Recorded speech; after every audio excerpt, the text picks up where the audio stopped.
અમદાવાદમાં પડેલા વરસાદે તંત્રની પોલ ખોલી નાખી છે। ગોતા વિસ્તારમાં પાણી ભરાતા લોકોને હાલાકી છે।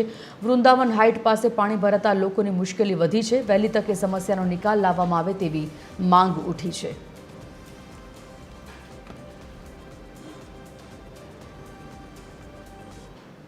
કે પાણી એટલું બધું છે એટલે છોકરાઓને કેવી રીતના લાવવાના, એમને પાણીમાં પછી તેડી બે હોય કે વધારે હોય છોકરાઓ તો પછી તકલીફ તો હોય ને।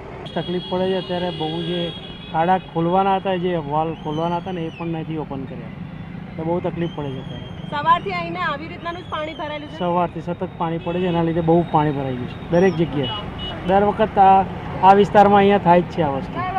અમે બહુ બધા લોકો બહુ હેરાન થાય છે એના લીધે।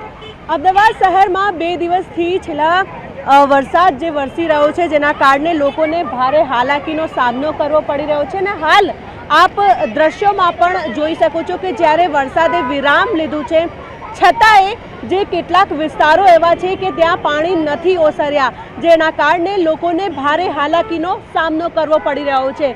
ત્યારે જ આજે દ્રશ્યોમાં આપ જોઈ શકો છો કે આ ગોતા વિસ્તારના આ દ્રશ્યો છે, જ્યાં નજીકમાં જ સ્કૂલ આવેલી છે।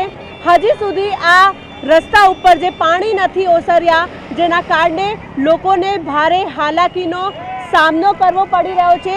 જે પ્રમાણે નજીકમાં સ્કૂલ આવેલી છે તો તમે દ્રશ્યોમાં પણ જોઈ શકો છો કે જે લોકો બાળકોને આ પાણીમાં લઈને આવી રહ્યા છે, એટલે કે અમદાવાદ મ્યુનિસિપલ કોર્પોરેશનની ઘોર બેદરકારી જે છે સામે આવી છે। કારણ કે જે પ્રમાણે આ દ્રશ્યોમાં હાલ આપ જોઈ શકો છો કે જે પાણી ભરાયેલા છે, હજી સુધી વરસાદે વિરામ લીધો છે છતાંય શહેરમાં પાણી નથી ઓસર્યા, જેના કારણે અમદાવાદ મ્યુનિસિપલ કોર્પોરેશનનું જે પ્રી મોન્સૂન પ્લાનિંગ જે છે એ પોકળ સાબિત થઈ રહ્યું છે।